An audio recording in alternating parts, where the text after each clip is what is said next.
അപ്പോ ഒന്നാമതോടെ പറയുകയാണ് വിചാരകന്മാർ, രണ്ടാമത് വഹിക്കുന്നവർ, മൂന്നാമത് അവർ അതിന് ശുശ്രൂഷ.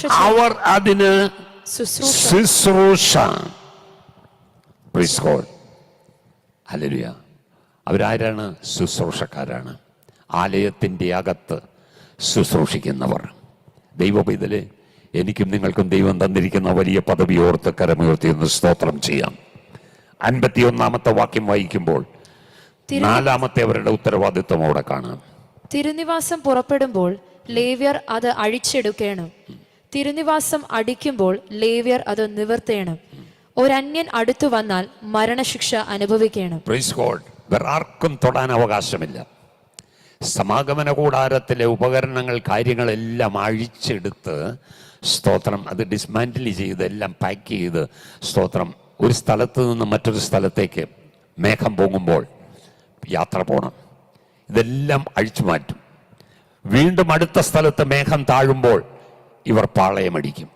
പാളയമടിക്കുമ്പോൾ ഇതെല്ലാം രണ്ടാമത് അതുപോലെ തന്നെ അവർ പണിത് ശരിയാക്കും. സ്തോത്രം.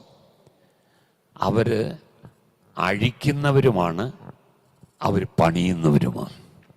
സ്തോത്രം. അവർ 2 ജോലിയാണ് അവർക്ക്. സ്തോത്രം.